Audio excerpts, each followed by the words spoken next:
would like to call the regular meeting of the City Council of the City of Victorville and the City Council sitting at the Library Board of Trustees, Southern California Logistics Rail Authority, Southern California Logistics Airport Authority, Victorville Redevelopment Agency, and the Victorville Water District. And the first item is call for closed session. I don't think so. Yes, yes. Let's give it. Fine with me. No, Rudy will do it. Mayor Carburos, we have closed sessions pursuant to items 2 and 3. The items are fully noticed on the agenda, and to the extent there's reportable action at the close of the closed session, we will come out and report it either at that conclusion or at the beginning of the next meeting. Okay, Logistics Rail Authority, Southern California Logistics Airport Authority, Victorville Redevelopment Agency, Victorville Water District, and City Council of the City of Victorville. And the first item is a report from our closed session. Mayor Cabrialis, there is no reportable action from the closed session. However, one of the items was not finalized, so we still have need to go in on one of the items, item number 3 on the City Council agenda at the conclusion of this meeting. Thank you. We'll start by the invocation, and that'll be by Pastor Mike Chandler of the Victor Valley Bible Church. And also I would like to have Pastor Mike Chandler introduce his son, who is with him from the Boy Scout Troop 157. He's working on the Communications Merit Badge, and if you can please give us his name. Absolutely. Thank you very much, identify him. Mayor. This is my son, Daniel Chandler. He's a Life Scout in Apple Valley, Troop 157, and I'm proud to have him here with us this evening. He's working on a Communications Merit Badge requirement that calls upon him to, as he has opportunity, to attend a council meeting in which there may be some hot topics he can point out to his merit badge counselor on various sides of the issues. So we'll see how things go tonight. Welcome. Thank you.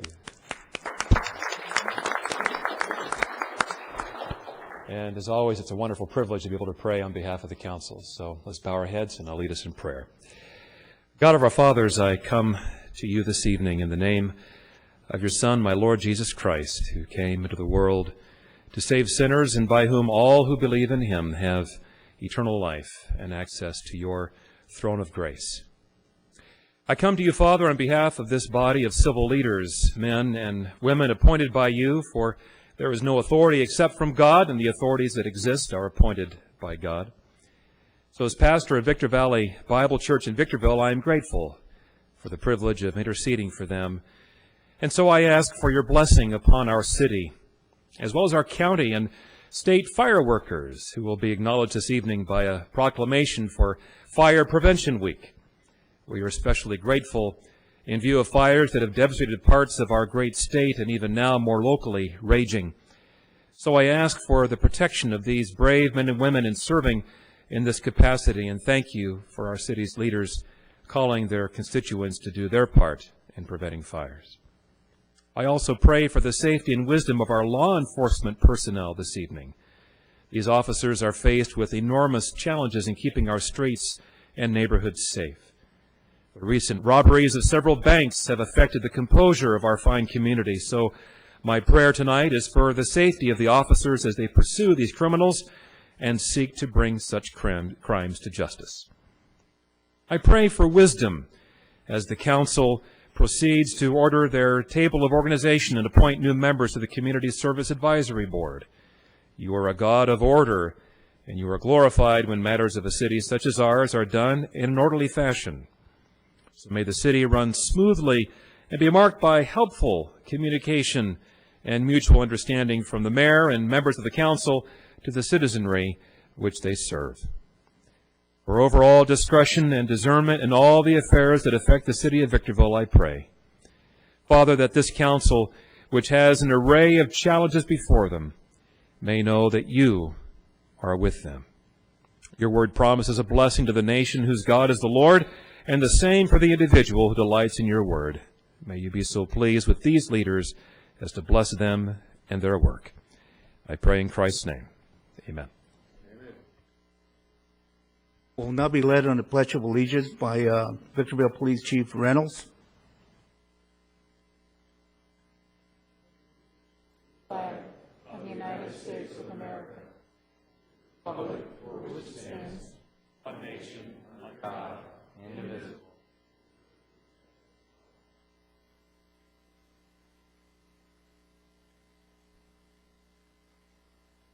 Next, we have a special presentation by Chief Colquitz. This is for Fire Prevention Week. Chief?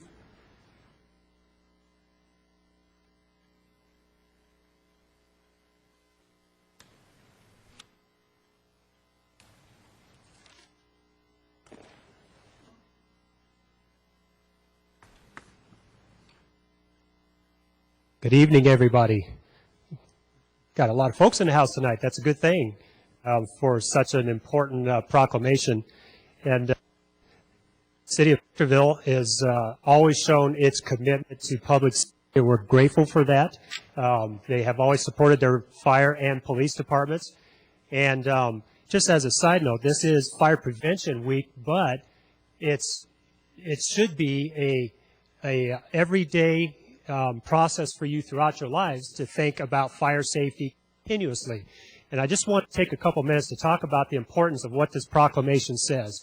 Basically, it's a commitment from the city, it's a commitment from us as the fire department, but more importantly, it's a commitment and a partnership with you folks as the community members.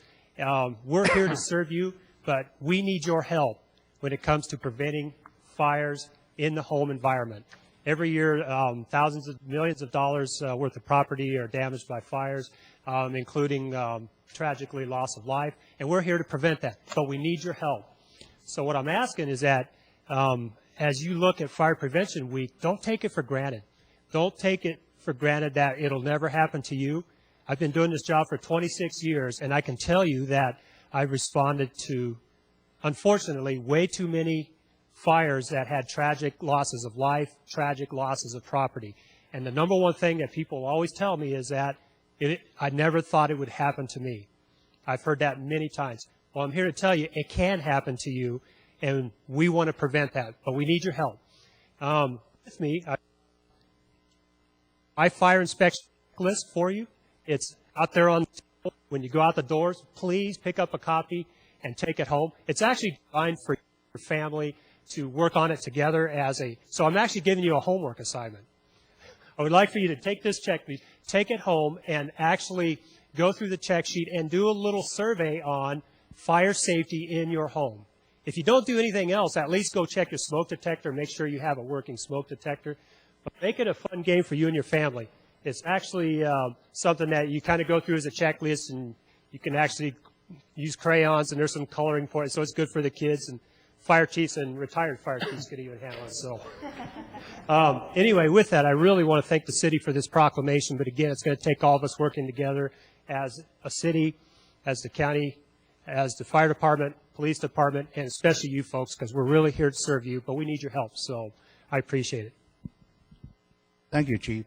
The proclamation does proclaim October the 4th to the 10th as Fire Prevention Week.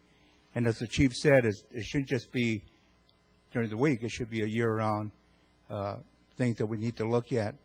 He's correct. Many times we have these events that happen, tragic events, and they happen because carelessness or not being able to foresee something that might happen. So these check sheets, the fire department, they're going to all the schools during the week to educate the young kids.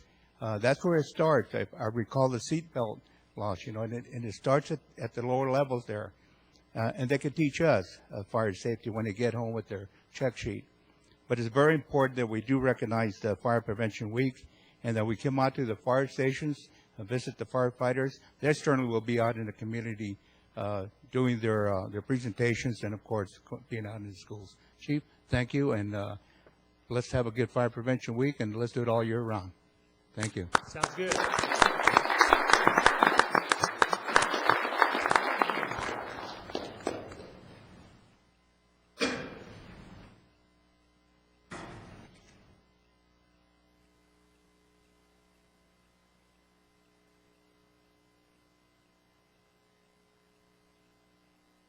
Next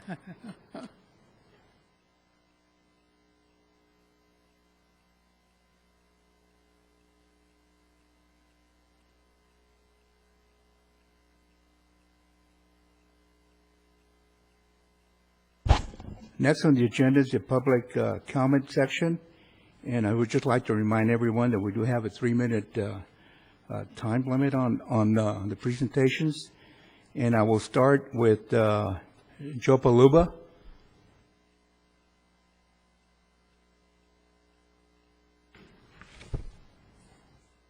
Good evening. My name is Joe Paluba. Thank you very much for your time. I would like to bring to your attention an issue regarding Animal Control and Care Division that's run by Victorville. On your website, it says the City of Victorville does not have a shelter. Any animal picked up in Victorville not wearing ID or implemented with a microchip goes to the Victor Valley Animal Protective League. Also on your website, it says, finally, I remind you a phrase that is on your Animal Care and Control Division website. Leaving an animal under conditions that endanger the health or well-being of an animal is a crime punishable by a fine, jail, or both. Dangerous conditions include extreme weather, lack of adequate ventilation, lack of food or water, and other circumstances that could cause suffering, disability, or death to the animal. The story I'm about to relate to you regards the retrieval of my dogs that had escaped one day on Thursday, September 17th. I returned home at 6 p.m. as I normally do and noticed that the fence was broken and my dogs had escaped. I called Animal Care and Control Division, which I'll call ACCD from now on if you don't mind, and was told that they were closed for the day and that they would be closed on Friday and Saturday. I called back to Animal Care on Friday, the 18th, and was told that if my dogs had been picked up, they would be delivered to the Apple Valley Shelter. I called the Apple Valley Shelter on Friday morning and asked if they had been delivered there. I was told no, but they did deliver 30 dogs yesterday and would bring dogs today, even though they have only one officer on call. At that time, I registered a lost dog report for the 2 dogs. I called back Friday about 3 p.m. and was told that no dogs had been delivered that day. On Monday, the 21st of September at 7:30 a.m., I called Animal Care and Control and asked if they had picked up my dogs. At first, I was told no, but after the woman spoke to the officer, I was informed that they were there. They had been picked up on September 17th at 12 p.m. and would be brought back to my house by noon, Monday, the 21st. At 8:14 a.m., I received a phone call to inform me that one of my dogs was deceased. He was a 4-year-old golden lab that had no prior medical history. I asked him how this could have happened, and he said that when he checked on the dogs on Sunday afternoon, they were fine. He said that the other dog was fine and would return home by noon. Here you have 30 seconds. Okay. I called him back after 10 minutes and asked to verify my dog. He said at that point in time to meet him on the corner of Amethyst and Palmdale. I met him on the corner of Amethyst and Palmdale, retrieved my one dog, asked him if there would be paperwork regarding my other dog, and he said no paperwork was necessary. I asked that the City of Victorville investigate in this to find out what is really going on and that this never happens to another individual again. Thank you for your time this evening. Thank you, and someone will get with you. Lori Cormier. Lori?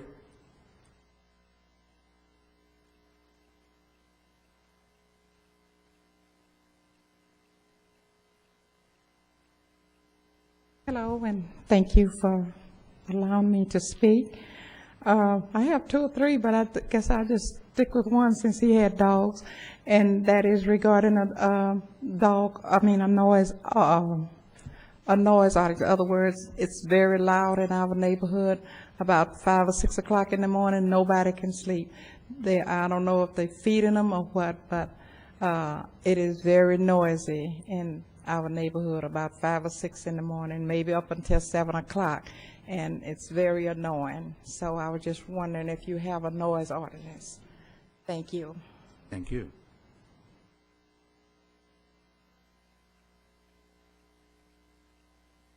Matt Carroll.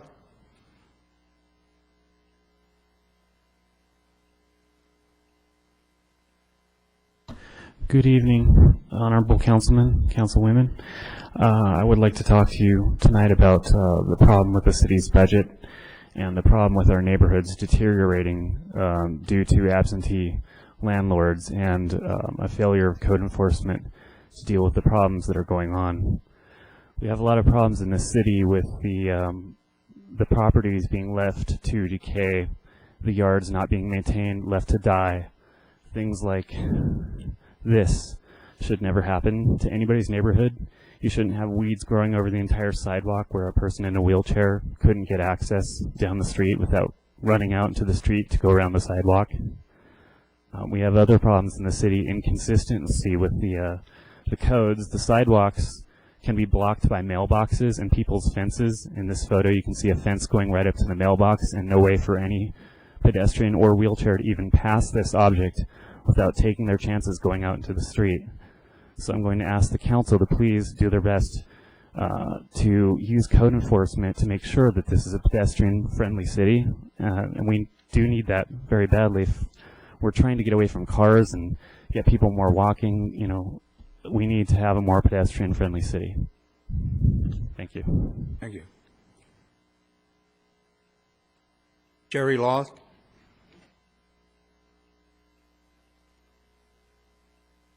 What did George Washington say in 1790? George Washington said in 1790, if free people ought to be armed. Apple Valley Gun Club, we take our new memberships at 7:30 or 7 o'clock on the second Wednesday of each month.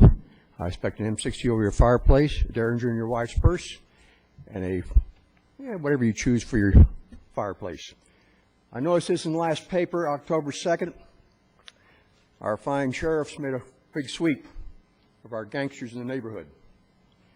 I am a Minuteman, and I also support 287G, which says that our law enforcement people, being an old county lifeguard too, our law enforcement people are supposed to turn over to ICE, although they're fighting it, to ICE any illegal aliens in our community. Now I'm talking about the city of Victorville, because that's what we're responsible for. Also, E-Verify is supposed to be done by the employees. And by the way, they're not illegal immigrants. Immigrants who have come to this country from all over the world have come here legally. They are illegal aliens, and it's very clear about that. So I would like to find out from the City Council whether or not we have an ordinance or anything along that line to start working on this illegal alien problem and get them out of our community. It ain't that we don't love our brothers north and south, east and west. Americans have to come first. Enough is enough. How much time I got left, Mayor? Got a minute and 30 seconds. A minute and 30 seconds. Well, let me say the fine fire department, which I've worked with as a LA County lifeguard for many years, when we had our big riot back in the 60s up in Trancas, up at Zuma Beach, it was the fire department that tried to get up there to keep Trancas from burning down, but they couldn't because everybody was leaving town. But we thank them for at least trying, and they've always been there for when I needed them. So that's it. 287G. We want all illegal aliens. We don't care what country they come from. They go home. They take our jobs. They take we got 70-some hospitals now in California that closed because of the situation. And as a Latter-day Saint, the Promised Land is not just Jerusalem. The Promised Land is North America, Mexico, Central America, and South America. So those who live in this hemisphere should be God-fearing people. And I appreciate what we did with our city council by putting the God we trust, because it's God, family, country in that order. So I'll talk to you later or find out whether we can find out more about that, whether you're enforcing that or who do I talk to? Our police chief will I'll contact talk to the police chief. Thank you.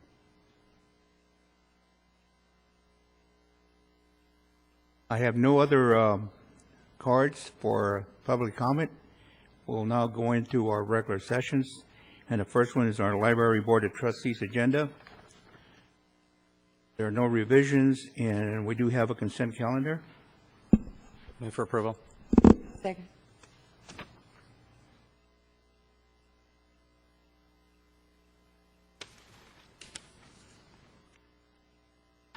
Member Caldwell. Thank you.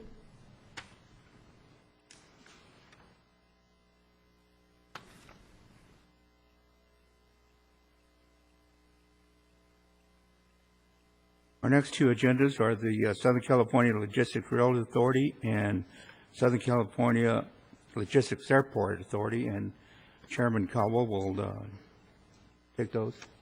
Thank you, Mayor Cabarrales. I'm not aware of any revisions or add-ons to either the rail or the airport authority No agenda. revisions. Then I would suggest we take the consent calendar for both the rail and the airport authority in one motion. So moved. Second. Item 4, under the airport authority agenda, is a request to approve the amended and restated ground lease with Boeing. And a companion item, agenda item 5, is to approve the Sixth Amendment to the agreement with the Boeing Company for the lease of office space in Building 717. A motion for both those items together would be in order. Second. That concludes both the rail and the airport authority agendas.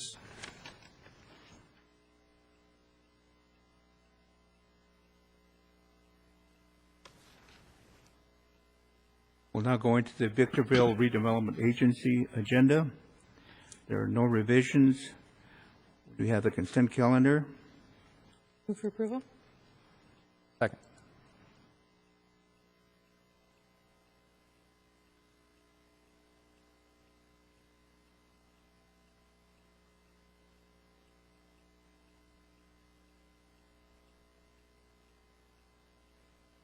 Item number 4 is a request to approve an agreement to terminate and release the owner participation agreement by and between the Victorville Redevelopment Agency, High Desert Investment Partners, and a related termination and release of declaration of redevelopment comment. Approve. Second.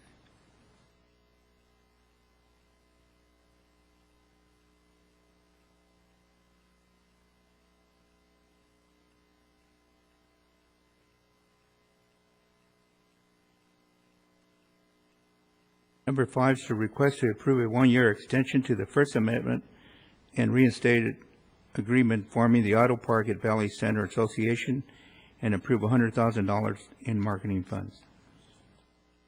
For approval. Second.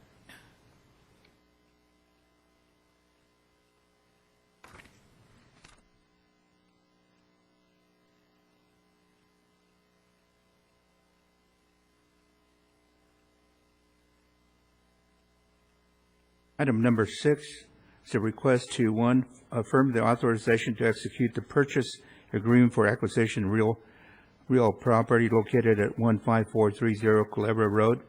2, approve the appropriation from the Neighborhood Stabilization Program fiscal year 2008-2009 funds in the amount of $2,006,025 for the purchase and other associated costs to acquire the property. And 3, designate the Director of Economic Development as the authorized signer of related transaction documents. I have a question, Mr. Mayor. Yes. Directed to Keith Metzler, Director of Development.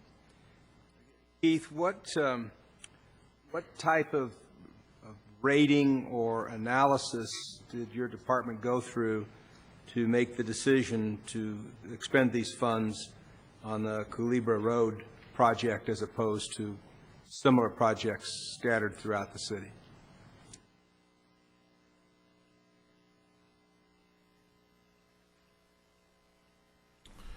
Mr. Chairman and members of the board, we've actually undertaken analysis in part starting out and just identifying properties that fall within the consistency of the program rules established by HUD in governing the NSP program.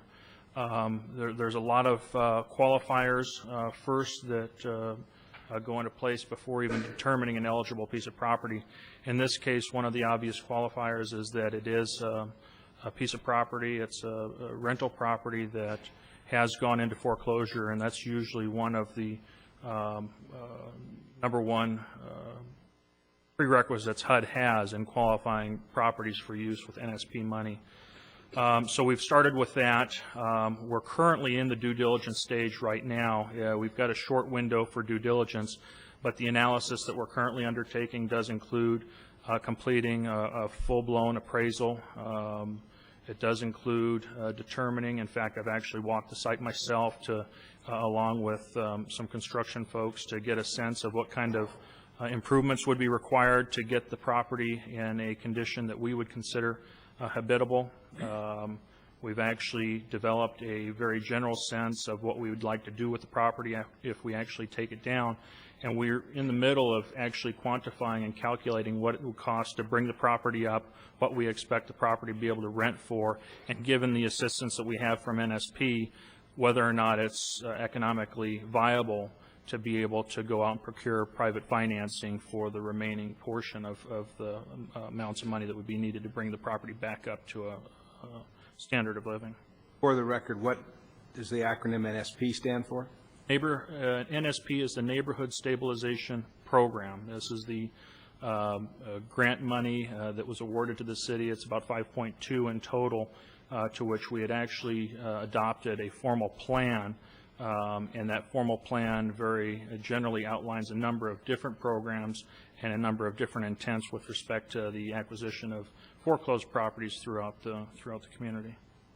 And this would be primarily focused on low and moderate income tenants? At the end of the day, that's exactly what it would be focused towards. Would there be a requirement to accept Section 8? There is, to my knowledge, no. No. Thank you. The match on that, ratio of match is 80-20 or what? Match with respect to the grant, it's 100%. How much? It's 100%. The award that we have to manage right now, and we have a short time frame to manage the money. Correct me, Tamara, I think we have 12 months, or is it 18 months in total to deploy? 18 months. We have about 11 months left, basically, to deploy all of the 5.2, but there's no match requirement locally for these funds. Quick question, would this have the potential of turning into like a North Gate? In our current plan, it'd be our goal to not turn this into a North Gate, and I think what you're referring to is having the redevelopment agency be in the long-term ownership and management of the facility. We're definitely envisioning our role to be more as an intermediary to get this property absorbed, which is what the intent is from the NSP grant, to get it absorbed, get it transitioned. One of the other considerations that did go into us actually considering this property is that it is physically a blighting condition. In fact, it's both physically and socially a substantial blight on this community. So we definitely believe our ability to be able to get site control, partner with somebody to do the rehab, and then eventually take this property off our hands to have it managed, owned and managed and cared for in a way that we would like to see fit. And we would require that pursuant to some kind of disposition agreement that would eventually convey that property to private interest. Any other questions? We do have a card from Ben Lamson, who would like to speak on the issue.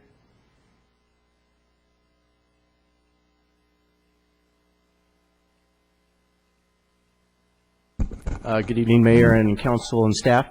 I just wanted to come and speak in favor of this item tonight, and hopefully you'll give it your blessing. I've looked at this project. Our company has actually managed this property for the past year prior to it going into foreclosure. We've managed or consulted on this property with probably 3 or 4 different owners over the last dozen years. It's definitely been a challenging property for the city, and I think having the city get control of it may be one of the best things this property could deal with. But we're very familiar with the property. We're very familiar with the last insurance walks just in the last 12 months on the property. I'd like to offer our services to work with Ms. Torres and Mr. Metzler during their due diligence if we can offer any information to them that might help out. But the property is probably being purchased at about a third of what the market values were at the top of the market. So by no means the purchase price you're putting on this property is overpaying for it whatsoever. It does need some TLC. But the dollars that are coming out of your stabilization fund are needing to be spent. I've met with Tamara Torres a few times over the last year, and basically if the money's not spent, the money's going to get lost sooner or later, and this project fits pretty much perfect right into what the city needs to do right now. So I would encourage you to vote in favor of it, and we can help wherever we can. Thank you. Thank you. Move staff approval, staff recommendation. Second.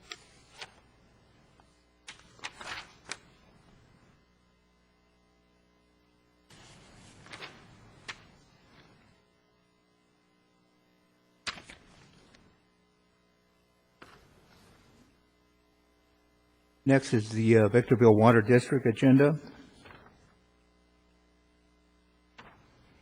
We have no revisions. We do have a consent calendar. Mayor, I have a question on the consent calendar. Yes. We're looking for an additional scope of work for the financial analysis of the water master plan. Didn't we complete this master plan study when we first took over the water districts? We have to do this. Is this an additional? When we merged, we authorized the consultant to do a master plan for both districts combined. We're just finishing up one for District 1, and there had been an update done for District 2. This plan goes much beyond that update. It includes new atlas sheets, so we have good records of the entire 500 miles of pipe. It has a water model, so we can analyze what the flow and pressure will be throughout the system, and it has a complete financial model that this amendment will increase the funding for that financial model, that we can look at, do a complete rate review, and then also look at our connection fees, because right now there are two different fees. There's one fee for District 1 and one for District 2, and after this analysis is done, we can produce a defendable connection fee, which hasn't been updated for years and years and years.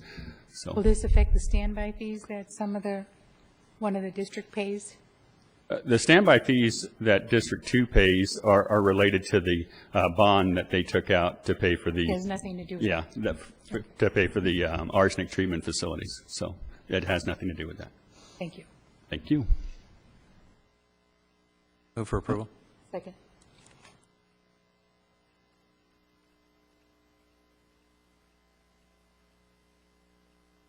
Councilmember Almond, may I get a vote from No. you? Thank you.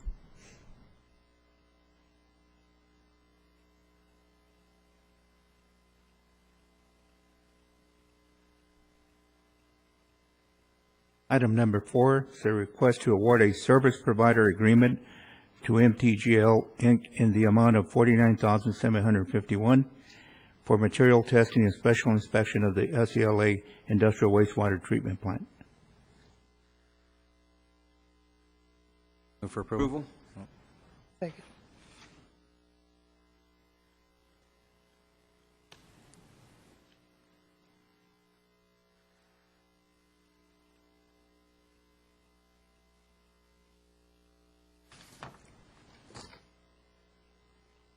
Item 5, request to award a contract to Royal Wholesale for the purchase and delivery of the motor control center for the SELA Central Wastewater Treatment Facility in the amount of $470,022. A motion? So moved. Second.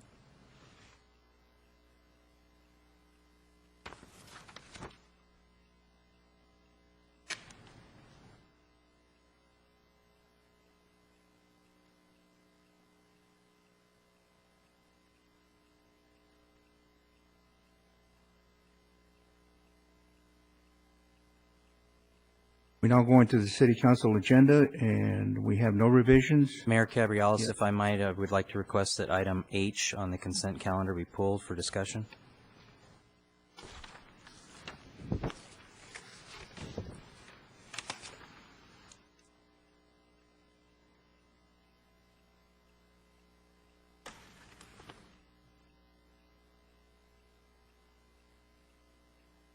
Noted.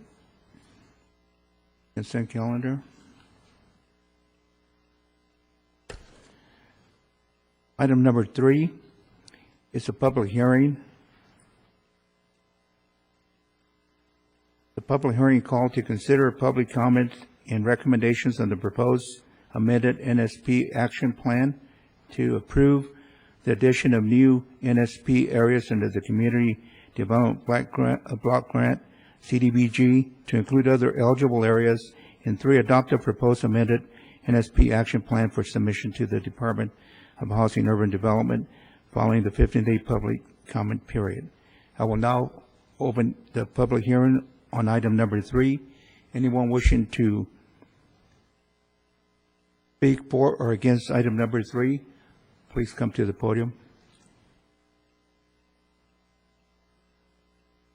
Hearing none, I will close the public hearing.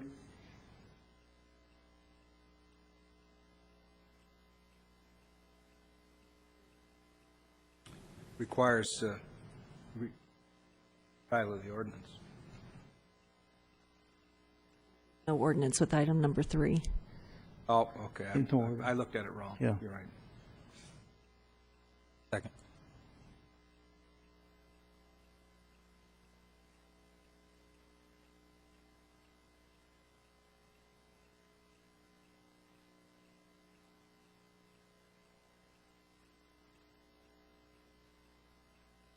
Item number 4 is a public hearing called to hear arguments for or against the introduction of ordinance number 2248 and the adoption of resolution number 09086.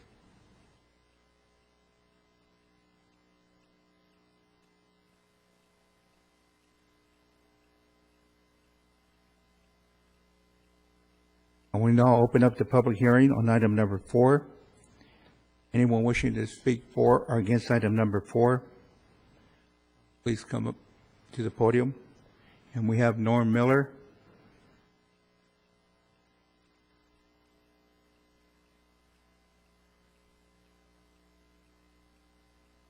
Mayor, council members, my name is Norman Miller with the Golden Triangle Ad Hoc Committee, and I was a little disappointed that I get all the information from the Planning Commission about what's happening in the Golden Triangle. I did not get any information, prior information about this meeting tonight.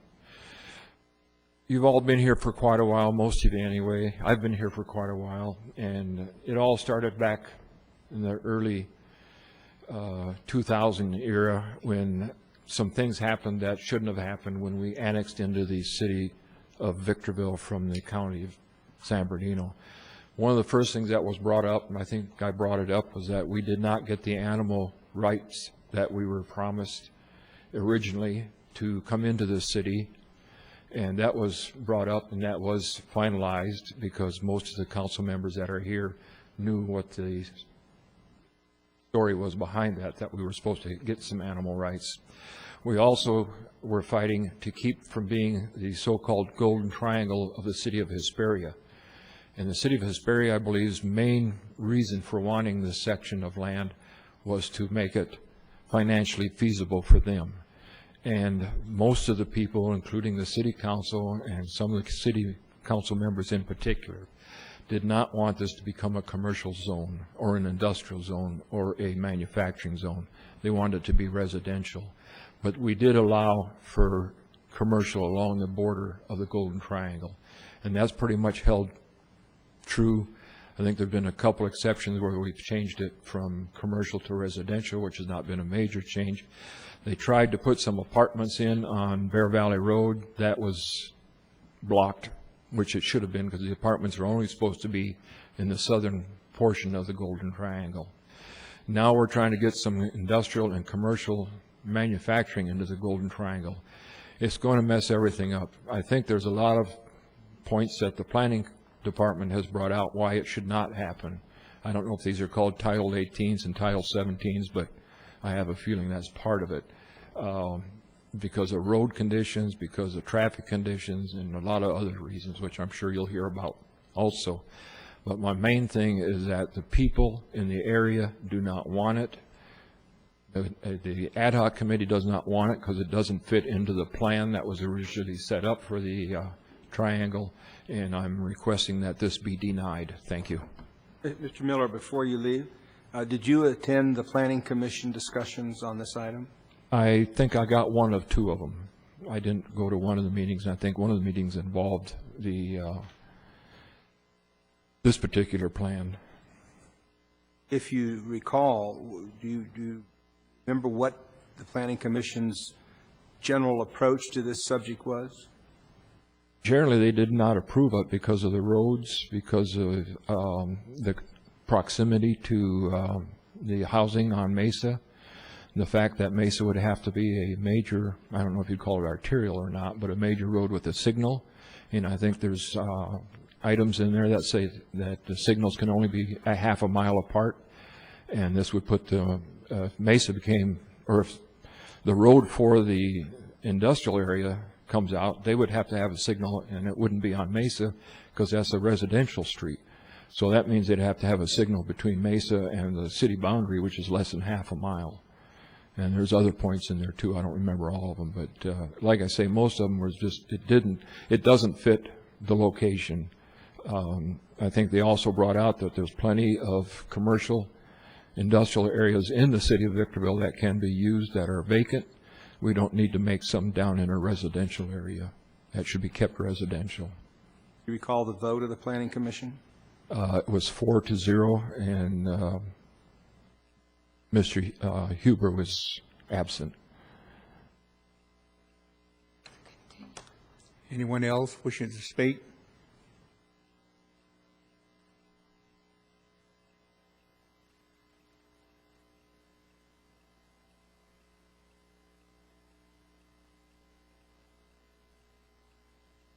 The question to the council and the mayor is this. What he just talked about, is that going to help us financially as a city, or is that going to cost us more money as a city? This zone change.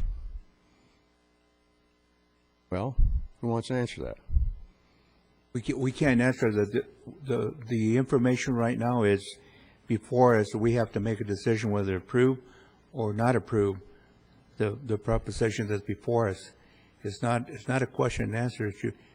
Are you for or against the proposition? Well, I'll be against it because the citizens in that area are against it. Thank you. Anyone else? My name is Vicki Perdue, and I live on Mesa Linda Street. I have a card if anybody needs it. My husband and I were transferred to Victorville almost a year and a half ago, and when we purchased our home on Mesa Linda Street, we were told that the vacant land across the street on Mesa, across from Mesa Street, would be housing at some point in the future. I can assure you, had we been told it would be industrial, we would not have purchased our home. And my question to each of you is, if this was being planned for your neighborhood across from your house, would you approve it? Thank you. Thank you. Anyone else, for or against?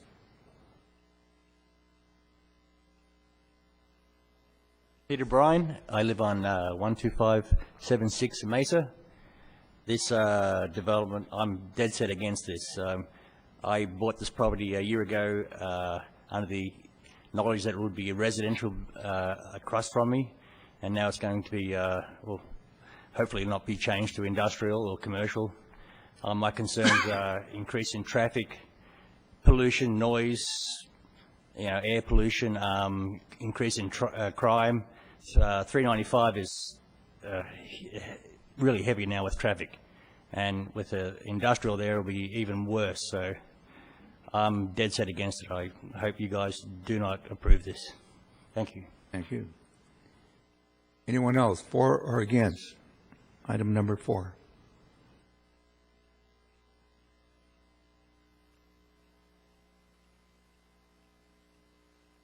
Dorothy Miller. The problem I have with this situation is the people down there do not want this. And I know there's a lot of things we really don't want that we get stuck with. But what if all of us come in here and say, oh, I want my zone changed, I want this changed, I want that changed for a developer? I don't feel it's right. 395 is busy as heck. And if you get that air base going, with all the trucks and all the stuff going up there to the air base on 395, what are we going to do?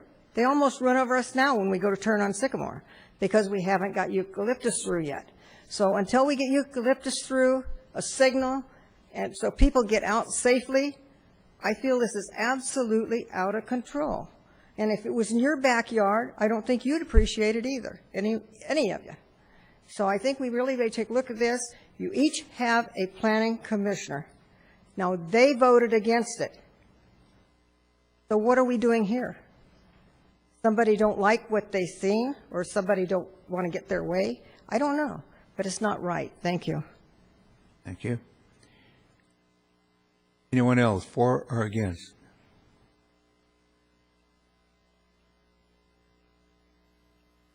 Hello, I'm Mike Molesky. I represent the developer, so I'm for this. To give you a little background on our company, we're a family-owned company who has over 40 years of developments. We specialize in industrial and commercial development, and in that 40 years, we are long-term commitments. We do not flip properties, we hold properties. Part of that long-term commitment we know, is to the community and is to the city. As part of our commitment to the city, obviously, that'll be bringing income into the city. This is going to be over 1 million square feet of industrial property and approximately 200,000 of retail/commercial property. We're not asking for any concessions to the city. We found the area here. We really liked it. We believe it's an alternative to the big box areas that are in SCLA. And also, as our commitment to our neighbors here, we do, and you'll see, we'll speak in a little while of the plan that we have. We will have 25-foot buffers in there. We will not have trucks going up Mesa to the extent we can work out something with the city that's in our proposed plan. And we're also going to give some, we'd also now say that we would be willing to pave part of the road. I believe it's Eucalyptus Road, approximately 24 feet of that, to give more safety in there. Thank you. Anyone else?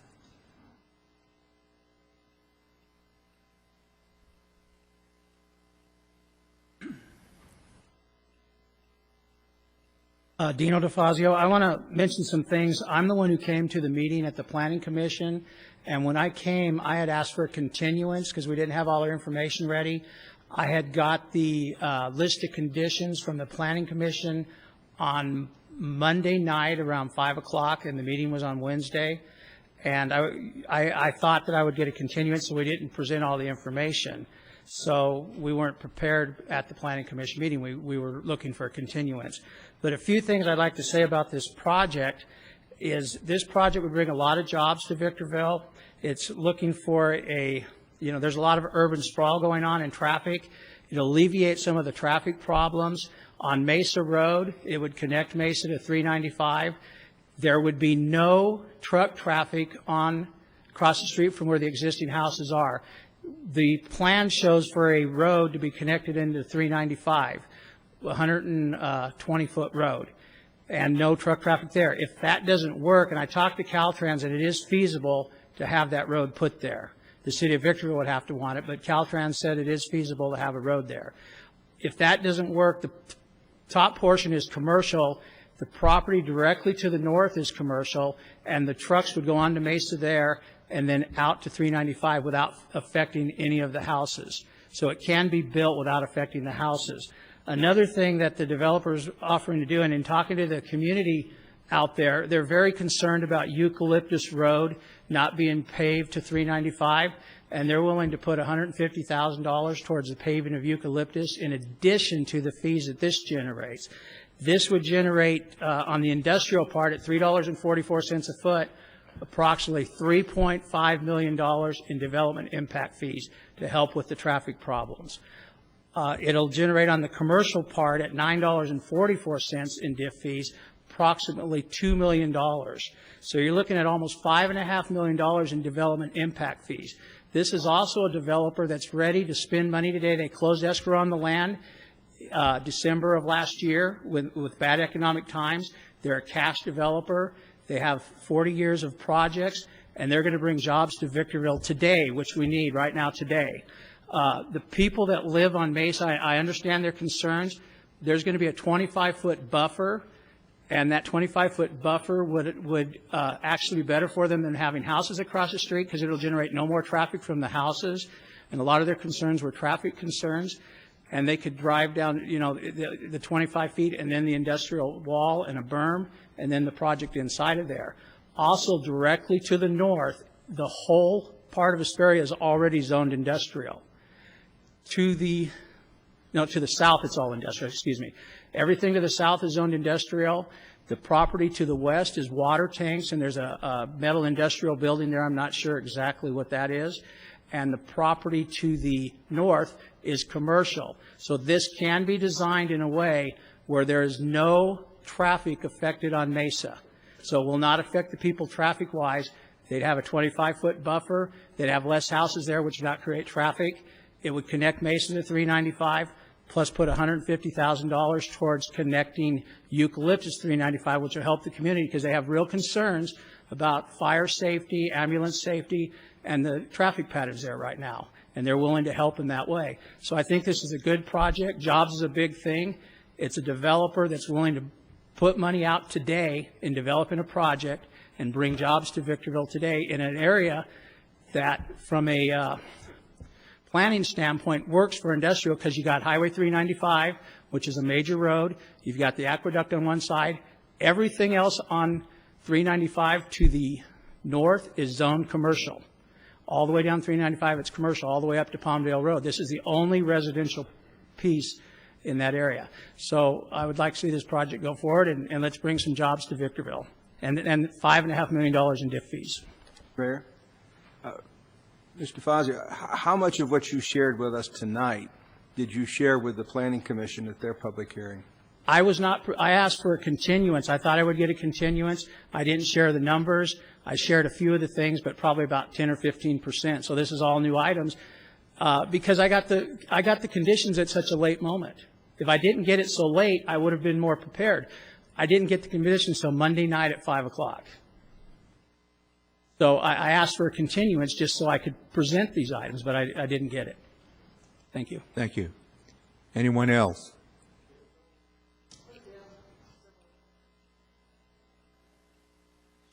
Please. Excuse me, I would like to call attention to some of the statements just made. The developer is willing to put a road through, but not to use it for truck traffic. That doesn't sound quite right to me. Sounds like doublespeak. The residents in the area do recognize that there are more important things sometimes than extra jobs and economics. Sometimes having a clean neighborhood safe of industrial pollution is a major benefit, and those are things that should be considered. Thank you. Anyone else, for or against? Hearing none, I will now close the public hearing, and I would ask our planning director to give us a briefing on the subject. If I could first draw your attention to page 281. 281 shows the best graphic regarding the surrounding land uses. And the the applicant's rep was accurate in stating to the north is commercial and to the west are other zones. But if you look at page 281, directly north of part of this project is single-family residential. Directly east is single-family residential. Directly south is single-family residential. The California Aqueduct is at least approximately 100 feet buffer, acts as a buffer between Hesperia's industrial zone property and the residential property to the north. Just on face value, several years ago, we told the prior owner that the planning department could not support it. However, they were free to submit to the Planning Commission and the council. The prior owner, Chad Brown, representing the prior owner, said, I've got these guys going into escrow, which are the current owners. They really need to hear it from you. I don't want to be responsible. We held a meeting with the prior owners, and Assistant Director Chris Borchert spoke to them and went over all of these points. Perhaps not to the extent that they're obviously written up in a staff report, but hit on all of these points and all of the issues of concern that were presented at the commission and that were again presented at the council. Later, we were contacted by the representative, Mr. DeFazio, and we told him the same thing and our issues of concern. At which point in time, he went to a council member, which called for a meeting, and we told him again personally, met with him, which is the meeting that I was in, and went over all of these points and why there would be concerns. It is extremely rare in planning that a city deliberately places any industrial adjacent to residential, especially single-family residential. They're not compatible uses. There is typically a buffer of perhaps multifamily, against a lighter, perhaps commercial on the industrial side, moving into light industrial, then heavy industrial. That's pretty much the scale and the scheme of impact and negative impacts that they could have and compatibility. There wasn't much to go by here other than the entire Golden Triangle is residential and the history of what we've done there. If I can go back to 2005, this council, or the Planning Commission and the council considered changing part of this property on 395 to single-family residential. The 395 part, about 660 feet deep, if I recall, was commercial. A small portion of the property, the 100 acres we're talking today. The rest was single-family residential. The single-family residential, or the developers, housing developers came and they wanted to make it all residential. We had concerns because at that time we had just had a commercial absorption study done citywide, which said please retain as much commercial property as you can. However, the planning department, the planning commission, and the council agreed that that area close to the aqueduct was not commercially viable, that it was surrounded by single-family residences and would best be served to be single-family residences. We changed the general plan at that time and the zoning, and we were all in concurrence with the developer.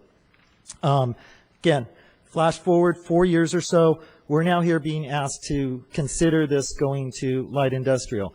The graphic pretty much speaks for yourself, for itself. As far as the issues, they're correct. You're introducing truck traffic and noise and other negative attributes of industrial development to a single-family neighborhood, which surrounds, I won't say completely on three sides, but pretty much hits three sides of this development. The only buffer we have right now from industrial, again, is the aqueduct, which is a good thing from Hesperia's and industrial areas. We have evaluated this several times as stated, and there are some issues brought up tonight that I would say have been discussed in other ways. Were there numbers? No. But other than that, I believe you can see in the staff report to the city council, that we did rebut several issues raised by the applicant at the planning commission, and they are similar or the same as the issues raised tonight. I would like to hit on what happened at the planning commission as far as the request for continuance at the end, but there's one more important, very important item for discussion. This is a general plan amendment and zone change. There's absolutely nothing that we can do to condition the applicant to put buffers to say what type of industrial use is going to be there, other than what is permitted in our code for industrial uses, light industrial uses. This is not a planned unit development. This is not a specific plan.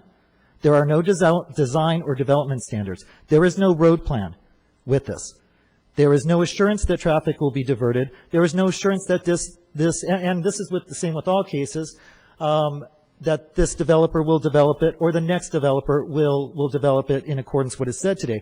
The difference between this and a site plan or a planned unit development is that you have the assurance that it is zoned that, or those are the entitlements, and it is conditioned for that density, for those heights, for those types of uses, with that circulation pattern, with a buffer, with true buffers, with the amenities that are being talked about today. And there is no assurance in a zone change or general plan for those. If this is approved, this is light industrial to whoever owns the property. This can be developed as light industrial per the code.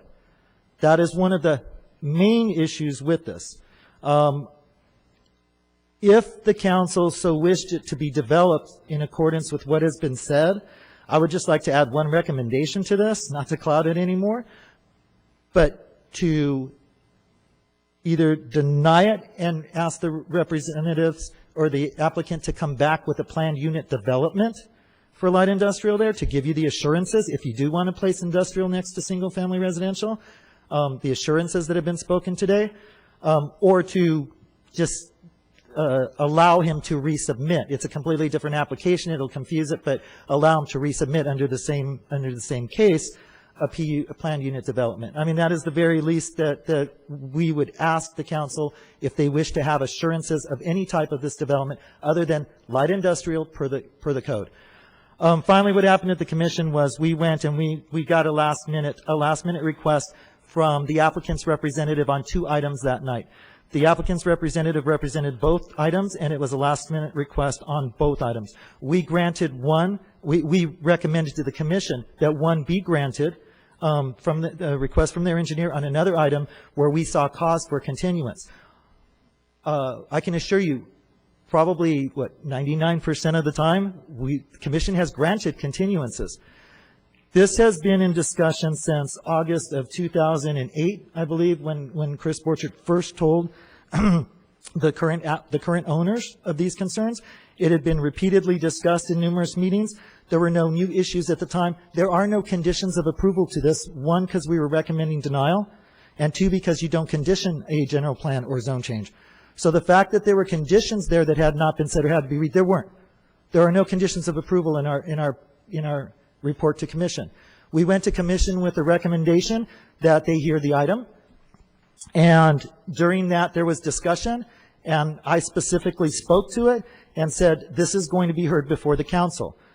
Not that that's why it should be continued, but please feel free. It's not that it's a hurry to us. It's that as the planning department, we had to note that there was no new information or new items or no cause to recommend to the commission. When it looked like they were going to hear it that night, I did speak up and I did say, understand that we can continue this item. We just wanted to have the people here to speak. When we spoke to the applicant before the meeting, when we received the request for continuance, we said staff would not be recommending continuance. And one of the main reasons for that, please understand, was we wanted the applicant there to hear the residents. There were approximately, I believe eight residents that spoke that evening. We had received calls, and oftentimes when you let the applicant know that the commission may continue it, the applicants never get to voice it to the representative or the representative. We knew this was going to be a hot issue. We just wanted it heard so that everybody got a chance to speak that evening and there were no new issues. However, the commission was told by staff, feel free to continue if you wish. They did not continue it, and again, they unanimously recommended denial to the commission 4-0. And that's what happened at the planning commission. Any questions?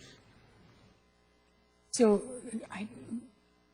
you said if we go ahead and have first of all, my concern is I'm looking at this map for the first time now. We have homes right up abutting 395. Now, who in the heck would buy a home right on 395? And as far as I remember, I was the original ad hoc committee starting at the Golden Triangle. The reason it was named the Golden Triangle, because of commercial on the three sides. That was strictly for commercial. No one wanted to live. We didn't want homes on 395. Bear Valley Road was going to be commercial, and also along the freeway. That's why it was called the Golden Triangle. And that's why the ad hoc at that time fought so hard to make this part of the city of Victorville. My concern is, I can see the concerns of the homeowners right now, but since this developer has made some concessions that you didn't hear at the Planning Commission, from what I understand, and Mr. Caldwell asked if the figures and the paving of the street, those were not presented to the Planning Commission. Am I right? The alternative circulation was presented. And it was presented? It was presented. As I said, the content of what was spoken tonight was presented. As far as he said specific numbers that he gave, those were not given, but the general content of what was talked about, an alternative circulation route, et cetera, was presented. Okay, and also the paving of the street that needs to be paved for the fire department? That I don't recall, but that was a non-issue in land use. But I don't recall if that was discussed, specifically if that issue was discussed. Thank you. Right. Well, the applicant's representative, Mr. DeFazio, requested to meet with me to go over the merits of this particular project. The problem is that we're not looking at a project, we're looking at a general plan zone change. I would really prefer to see it all as one package. I know that that's a tremendous cost and tremendous risk, but I don't really think that that we can make a decision based upon representations that you will do things. I say that with one caveat, though. Eucalyptus being paved to $395 and they're willing to pay for that. I don't know about you all in the Golden Triangle, but you've been begging for that for years, and I have a developer that's willing to pay for that. Perhaps we ought to try to work with them on this, because you could get your road paved pretty quickly. But if you don't want that, then I see you all shaking your heads. You don't want it. It just pains me to hear a developer willing to pave a road, build a road that the city otherwise is going to have to pay for within the next 2 to 3 years, according to our capital improvement plan, and we have a developer willing to pay for it. Not much less mention the $5.5 million in development impact fees. Mr. Laws asked about, is that going to make the city in a better position financially? Yeah, it would, quite a bit. But all that being said, I think the only way to really truly evaluate this, all the representations that have been made, would have to be through planned unit development, conditional use permit, being a part of the general plan and zone change. At that point, with all those conditions applied to a project like this, I might be able to consider it with more weight. But I'm just concerned because a general plan, a zone change, we can't really tie you to those things that you've committed to. Even though you say I'm on public record, there's no way I can really tie your hands to that. Once this is done, it's done. The only way I can see this coming back to us is perhaps with the PUD or the CUP, whatever would be required to be a part of it and include the overall project with all the conditions that staff outlines, as well as paving Eucalyptus to $395.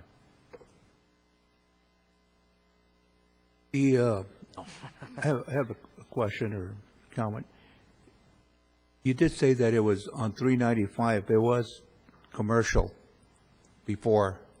Correct. I can't, I don't have a map right now, but probably similar to, if I'm not mistaken, the existing white rectangle on page 281 that they're proposing for commercial was commercial, something to the amount of that area, I believe, or that size. And as you can see, there is R1 across the street, R1 and they're half-acre lots across the street. The developer that came in to put housing there was going to, obviously, there is a buffer required that the city does require on 395, and they were going to internalize all the housing with the back towards 395 with, I believe, a 65, if I'm not mistaken, 65-foot buffer on 395. So to answer your question, too, that's how residential was going to go. They're not facing or fronting 395 by any means. But yes, there was an area that was commercial previously, and they had requested it go residential, and we changed that approximately 5 years ago. The proposal, the statements that were made says that they're going to create jobs, and that's appealing. That's what we're all trying to do. And when I looked at this, the first time I looked at it, I thought, hey, you know, it probably can be done. But when you look at the island that it will create within residential, I would agree with Ryan. Maybe if it was a planned unit development or some other more specific project where you could put all those, and perhaps it might, you know, when you have all those conditions in place, it might be more palatable. I don't know. You would have to go through the process. Yes. As another original member of the Golden Triangle when it was conceived and developed, Ms. Allman's recollection about the naming of it was correct. The commercial down the outer perimeters of it, but predominantly the interior was envisioned to be residential. And it had some pretty natural buffers there. And for my part at least, having been on this council for over 20 years, I think the traffic flow will be adequately handled whether we have the overpass there or not. In my opinion, it'd probably be better if we had it, but nevertheless, that's not the salient point. We've got density studies that go ahead and speak to the funding of these types of projects, and I think that is adequately done. This zone change, I'm going to have to oppose it on its face, even though inherently, no one owns zoning in perpetuity. I mean, that's not your property right, but that's the responsibility of this city to look at those and measure the impact. Now, we have gone out of our way to protect our industrial and commercial out near the airport, and to the point of I remember Ira Norris wanted to build some rooftops a little bit too close to the airport, and we said no, because you're intruding in an area that we have specifically hallmarked to be industrial and heavy industry and that sort of thing, and manufacturing. So if we're going to preserve a certain portion of our community for that sort of activity, to then have to come down and then to cherry pick out a project area that might, on the face of it, for that particular individual good, may negatively impact that, what we call the Golden Triangle today. I think a stronger argument than I've heard tonight would have to be in place before I would intrude on that environment, especially when you have other alternatives. It may cost you more to get into those kind of locations, but there's a lot more infrastructure, a lot more opportunity to deal with the trucking issues outside of the airport or in and close to those traffic corridors that we have out there. So with that in mind, I would be opposed to the zone change to the general plan as proposed here. Well, it's very difficult for me to oppose any project that's going to make a significant contribution to new jobs, tax increment revenue, sales tax revenue, $150,000 contribution to a much-needed road. Those are strong arguments, but on the other hand, I think the integrity of the process is important. The history of how we have dealt with the zone issues, especially on 395, was done with a great deal of thought, a great deal of reason. I think the absorption studies that we spent a ton of money to get in order to have better information as we made our decisions, both as planning commissioners and as council, would weigh heavily. And Mr. Miller raises a very valid point, although it may not have been codified. The reality is when Ms. Allman pitched the Golden Triangle to become a part of the city, there were certain understandings reached by the 5 members. It was unanimous, as I recall, that we move forward with the annexation of the Golden Triangle area with certainly a public policy articulation that the essential residential character of that area would be maintained. I agree with Mr. McCachran. While I accept everything that has been said by the gentlemen who are proponents of this, there's no way to enforce it.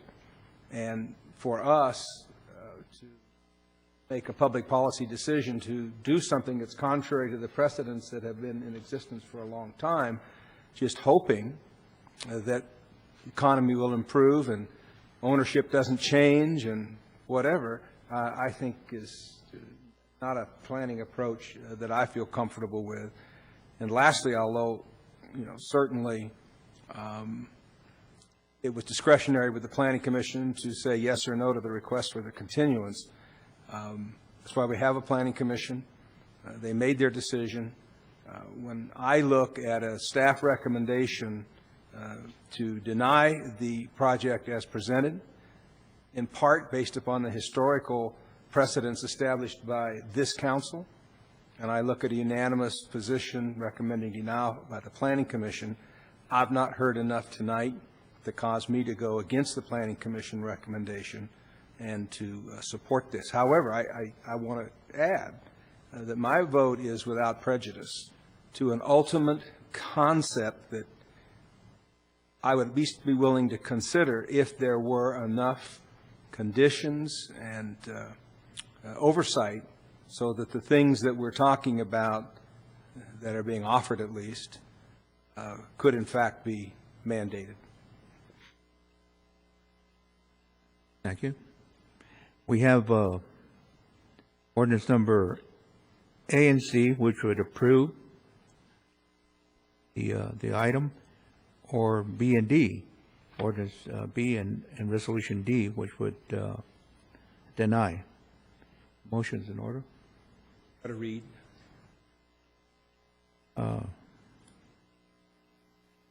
Clerk needs to read the title. Read the order. An ordinance of the City Council of the City of Victorville approving or denying zone change PLN 090030 to reclassify property from R1T Single Family Residential Transitional to C2 General Commercial and M1 Light Industrial 395 Victorville LLC. Move waive further reading. Second.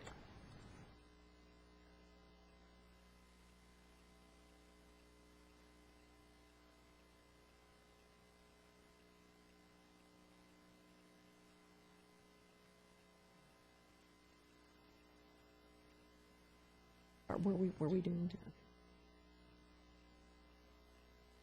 I move for a denial of ordinance 2248. That would be B, and ending to that would be D. Resolution 09-086 denying. Second, if the maker of the motion would agree to Without add the words prejudice. without prejudice. Without prejudice, which allows for the applicant to make an approach back to the planning commission, but make sure that you're going to be dealing with a lot of folks in that neighborhood that are going to be there, and they're going to be looking at every bit of the details in that project. With B and D. Yeah. There motion? Didn't it? Oh, yeah, sorry, Minden.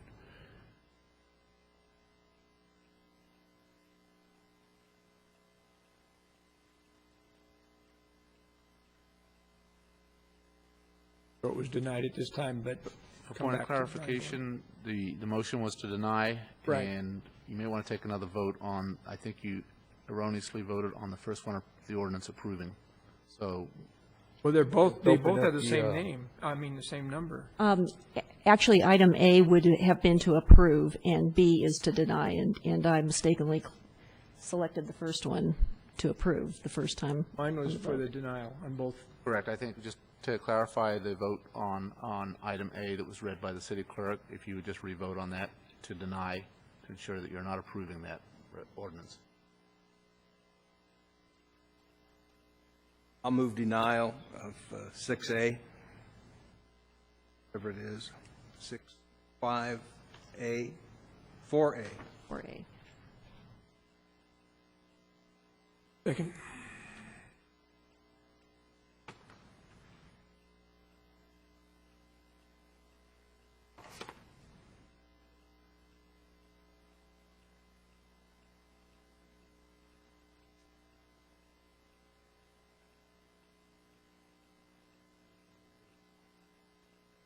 Sorry, I don't know why that's not coming up. Okay. Can we try that again?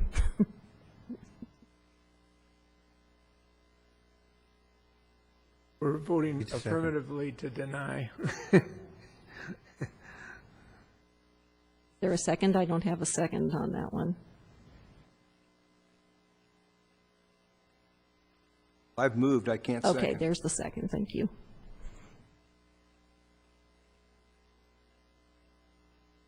This to deny? Without prejudice and have him bring back. You're denying the one to approve. That's what That's I'm just a re-vote on. Okay. Yeah. That's no.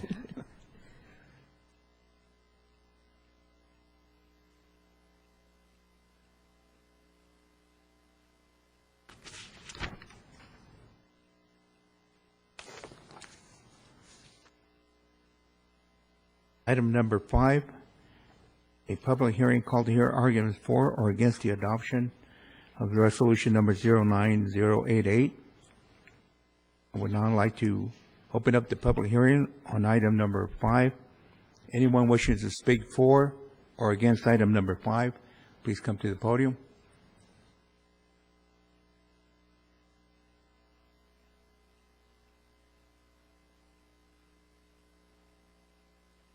Good evening, council members, Mayor.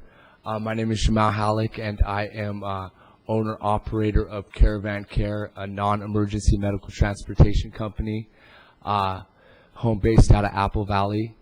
So I am speaking on behalf of myself and John Archuleta, my partner, in hopes that the council members and yourself, Mayor, will approve our paperwork for doing business as Caravan Care in the city of Victorville. So we're two young gentlemen that just want to take care of people in the high desert. We've lived here all of our lives, so this is the best way to make something for ourselves and take care of the community and the citizens here. So thank you very much, everybody. Thank you. Anyone else wishing to speak for or against item 5? Hearing none, I'll close item number 5. And it's resolution number 09088. Is there a motion to approve? So moved. Second.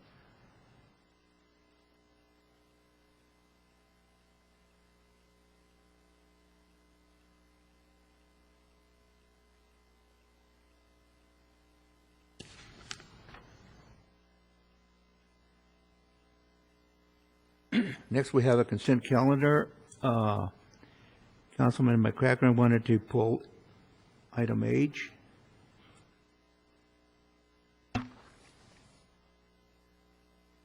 We handling that first or the consent calendar? Yes, so I'd like to have a motion on the consent calendar, and then we'll have a discussion on item H. Move for approval. Second.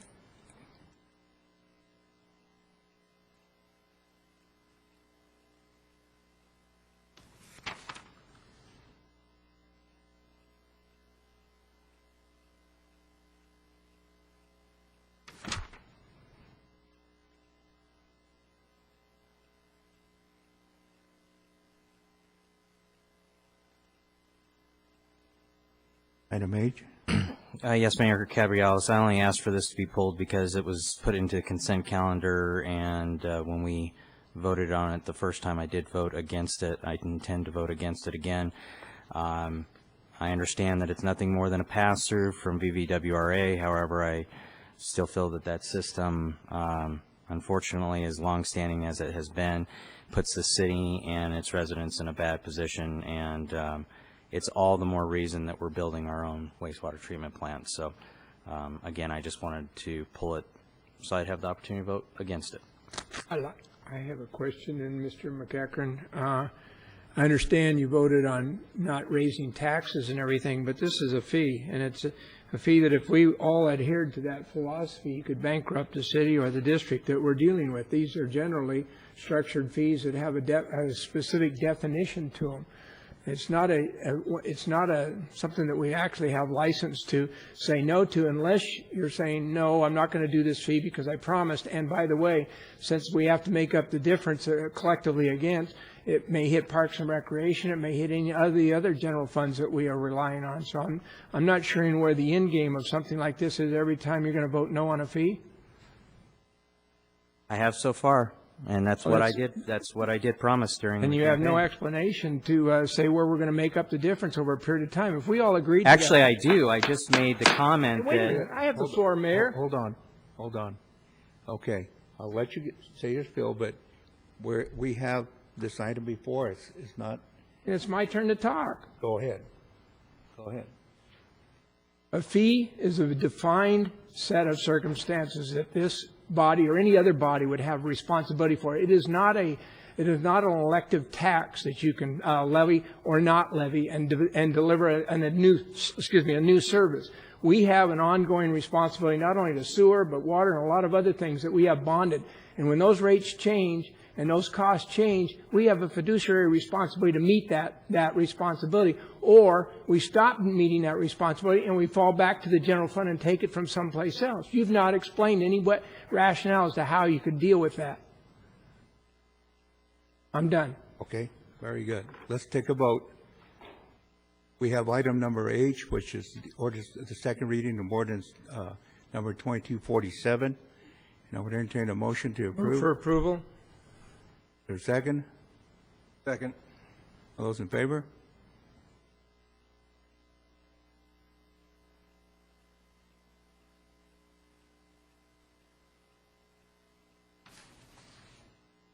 Item number 7, request to adopt resolution number 09081. A resolution of the City of Victorville authorizing the execution of a renewal home investment partnerships program consortium agreement between the City of Victorville and the Town of Apple Valley, and the execution of any related documents necessary to participate in the home consortium. Approval? Second.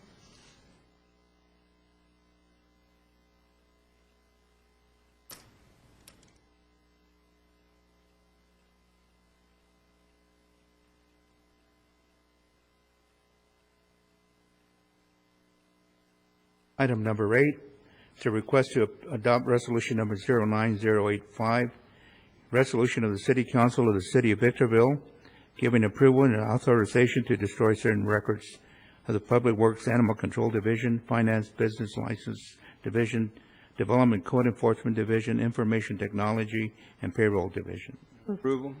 Second.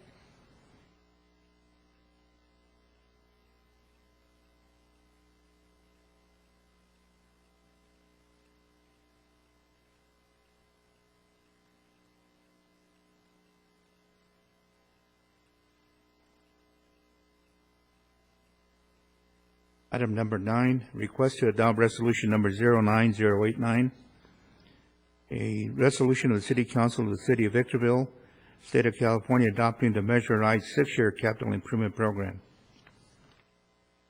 Move for approval. Second. Third.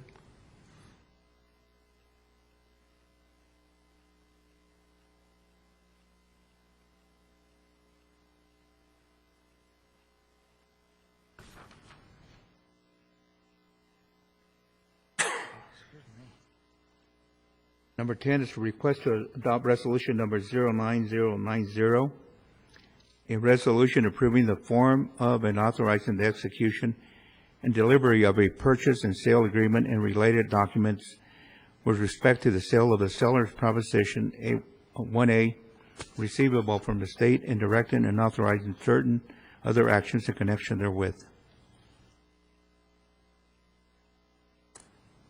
Move for approval. Second.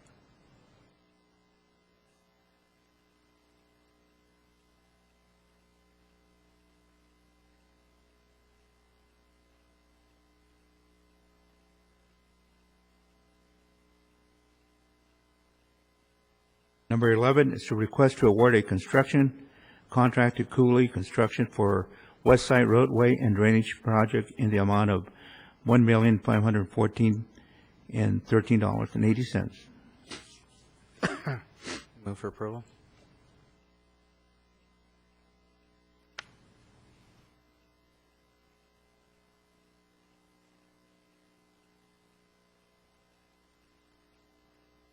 Councilmember Allman, may I get a vote from you? Thank you.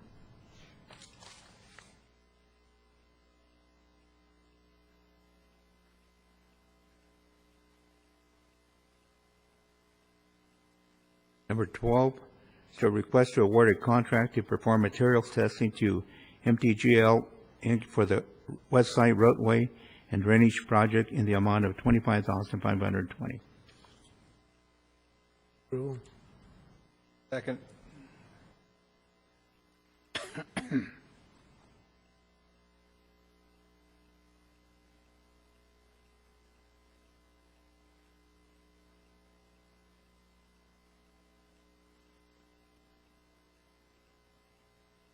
Number 13 is a request to approve appointments to the Community Services Advisory Committee.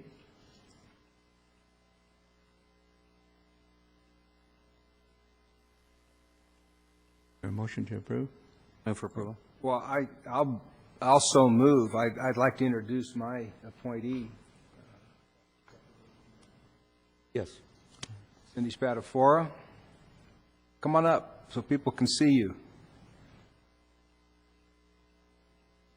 While Cindy is coming up, I would just share with the council and the audience that I've known Cindy for about 20 years. Works for me as a paralegal. Has volunteered for multiple things over the years. She was deeply involved with Doris Davies in the Bears program. She's been involved making John Gargan's life miserable on multiple occasions over T-ball and ballparks and lights and one thing and another. But she's an activist for kids. Definitely. She's not at all timid about staking out her position for things that better the city. So You don't have to sell her. I think everybody, including myself, I just love her. Thank you. So I am proud Right, she worked for him. to appoint or ask the council to concur in the appointment of Cindy to the committee. Move for approval. Thank you. I look forward to serving. Yeah, my appointment to the Community Services Committee is. Thank you, Cindy. Michelle Medina. I don't think she's here, but Michelle has, she is. Okay, Michelle, come forward, please. I didn't see you back there. You've all seen her resume. She has been involved with the community, with Girl Scouts mainly, but some of the recreational programs that we have in the city. But very importantly, when it came to our attention, was her dedication to rooting out our Section 8 folks that are abusing the system. So I'm very proud to nominate Michelle Medina to the Community Services Committee. Thank you, Michelle.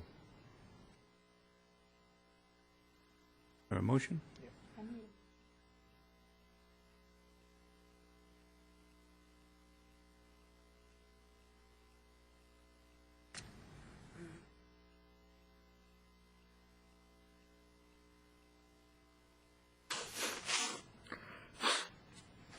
You can go home now, Cindy, if you want. It's not necessary you stay.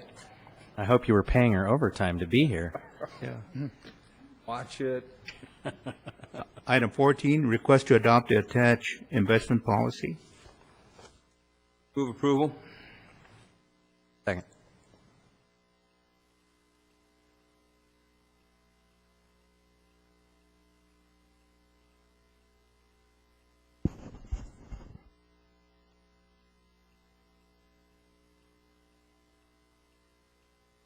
Item 15 is a request from Building Industry Association for a workshop with the City Council, and we have Carlos Rodriguez. Thank you, Mr. Mayor. Good evening. Carlos Rodriguez with the Building Industry Association, Baldwin Chapter. I serve as a Deputy Executive Officer. I just want to start off my comments by commending the City Council for your decision to defer payment of development impact fees. It's a really important policy decision, and just wanted to start my comments off by thanking you for that important effort. Really, I wanted to do is just clarify the information before you under item 15. During the June 18th meeting we had with staff initially, we went over a number of issues, and that document in front of you is really just an outline of our discussion topics. What I wanted to make sure is to clarify really our most important priority at this moment, and that is to have a continued collaborative discussion with the staff, and want to commend your hardworking staff. They're doing a lot more with less these days, like everyone else is in this tough economy. And Jim Cox and staff have had open door policy to work with us so far on the issue of construction bond policy. And so what we like to do is just make it a point tonight that that is really the core emphasis for us, and we're hoping to work through that policy over the next 45 days, ideally, with Mr. Cox and staff, and then come back hopefully with a recommendation for your consideration. So with that, I want to thank you guys for your ongoing effort, and look forward to working with you. Thank you. Thank you, Carlos. Any comments? Move for approval. Second.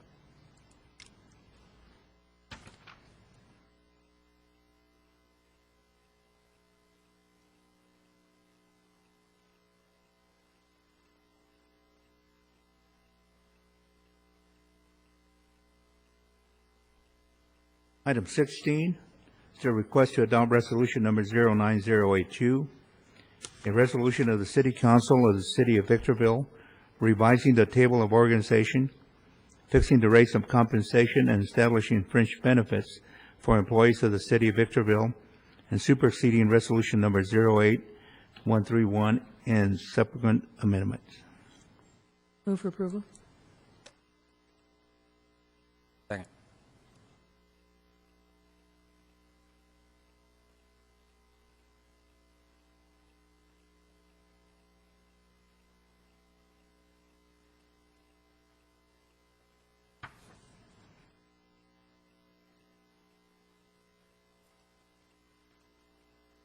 Council reports. Are here on my right. I have none. I have none. I would just like to make a comment in regards to my using the gavel here. With Mike, it wasn't my intention to keep you from speaking. It was just an attention getter that we need to have a decorum here.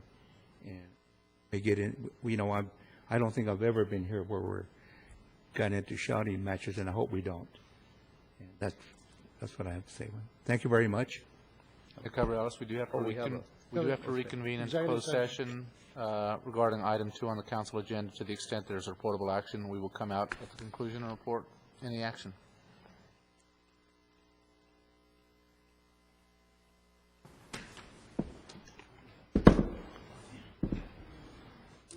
The PVW.